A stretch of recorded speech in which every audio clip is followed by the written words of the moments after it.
நடிகர் விஜயகுமார் அவரது பேரனுமான விஜய் ஸ்ரீஹரி அவர்கள் நடிப்பில் வெளியாக போகிற ஒரு திரைப்பட விழாவில் சுவாரஸ்யமான தகவலை வெளியிட்டுள்ளார். ஒரு நாள் விஜய் குமார் அவர்கள் நடிகர் அவர்கள் ரஜினிகாந்த் அவர்களிடம் ஃபோன் பண்ணி இந்த மாதிரி உங்களை மீட் பண்ணணும் அப்படின்னு சொல்ல, ரஜினிகாந்த் அவர்களும் சரி வாங்க நாளைக்கு 10 மணிக்கு மீட் பண்ணலாம் அப்படின்னு சொன்ன உடனே அவருடைய பேரனுக்கு ஃபோன் பண்ணி விஜய் ஸ்ரீஹரிக்கு கண்டிப்பாக நம்ம நாளைக்கு சூப்பர் ஸ்டார் ரஜினிகாந்த் அவர்களை மீட் பண்ணி நம்ம பேச போகிறோன்னு சொல்ல, உடனே பேரன் அவர்கள் என்ன திடீர்னு ரஜினி சார் அப்படின்னு கேட்க, வா நாளைக்கு பேசிக்கலாம் அப்படின்னு சொன்ன உடனே நாளைக்கு ஷார்ப்பாக அவர் சொன்ன டைம் 10 மணிக்கு ரஜினி சார் வீட்டுக்கு போய் சந்திச்சு அவர்களிடம் உரையாடல் பற்றி இந்த பட நிகழ்வில் சொல்லியிருக்கிறாரு. பார்த்த உடனே இன்னும் சின்ன பையனாக இருந்த பையன் திடீர்னு வளர்ந்துட்டானே அப்படிங்கிற மாதிரி நல்லா விசாரிச்சுட்டு அடுத்தது சில 10 நிமிடங்கள் வந்து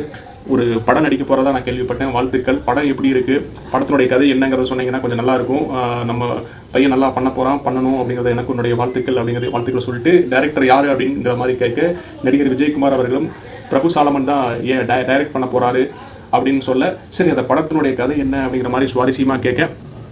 அந்த படத்தினுடைய கதையை கண்டிப்பாக சொல்கிறேன் சார் அப்படின்னு சொல்லிட்டு இவங்களை மீட் பண்ணிவிட்டு கிளம்பிட்டாங்க. அடுத்தது வந்து பிரபு சாலமனுக்கு ஃபோன் பண்ணி ரஜினிகாந்த் அவர்கள் ஃபோன் பண்ணி என்ன மாதிரியான படத்திர கதையாக அமைஞ்சிருக்கு அப்படிங்கிற மாதிரி கேட்க, சார் நான் உங்களை வந்து நேரில் வந்து நான் வந்து பார்த்து சொல்லவா இல்லை வந்து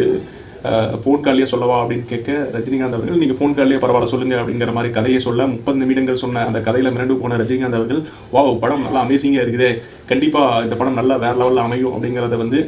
தெரிஞ்சுக்கிட்டு நடிகர் விஜயகுமார் அவர்களிடம் சொல்லியிருக்கிறாரு. படம் அருமையாக வந்திருக்குது, ஒரு நியூ சப்ஜெக்ட் படமாக இருக்குது, சிங்கத்தையும் ஒரு ஹீரோவாகவும் உங்களுடைய பேரனையும் ஒரு ஹீரோவும் வச்சுக்கிட்டு ஒரு சப்ஜெக்ட் நல்லா இருக்குது அப்படிங்கிற மாதிரி வாழ்த்துக்களை சொல்லியிருக்கிறாரு. ரஜினிகாந்த் அவர்கள் வாழ்த்துக்கள் சொன்னது கண்டிப்பாக வந்து ஒரு சாதாரணமாக சொல்லிட மாட்டார், கதையினுடைய ஆலோசனை நல்ல ஒரு கூராய்வு பண்ணி தான் இந்த மாதிரியான விஷயத்தை எடுத்து சொல்லுவார். அதை அப்படி பட நிகழ்வு விழாவில் வந்து சொல்லியிருக்கிறாரு நடிகர் விஜயகுமார் அவர்கள். அது மட்டும் இல்லாமல் இந்த படத்தினுடைய ப்ரொடியூசர் வந்து மொய்தீன் அவர்கள் வந்து டைரக்டர் நீண்ட காலம் கழிச்சு இந்த படத்தை பண்ண போகிறதா இருக்குது, இந்த கதையை கேட்ட உடனே கண்டிப்பாக பண்ணிடலாம் அப்படின்னு ஓகே சொல்லியிருக்கிறாரு. அப்படின்னா எந்த அளவுக்கு இந்த கதை ரொம்ப அருமையாக அமைஞ்சிருக்குங்கிறத இதுலேயே தெரிஞ்சிடும். அது மட்டும் இல்லாமல் உடனே டக்குன்னு பிரபு சாலமன் அவர்களுக்கு ஒரு அட்வான்ஸும் எனது பேரன் நடிகர் விஜய் ஸ்ரீஹரி அவர்களுக்கு ஒரு அமௌண்ட்டும் கொடுத்துட்டு இந்த படத்தினுடைய ஷூட்டிங் ஸ்டார்ட் பண்ணியிருக்கிறாங்க. கண்டிப்பாக இந்த படம் வந்து மக்களுக்கு ஒரு நல்ல ஒரு விருந்தாக அமையுங்கிற மாதிரி பட நிகழ்வு விழாவில் வந்து சொல்லியிருக்கிறாரு நடிகர் விஜயகுமார் அவர்கள்.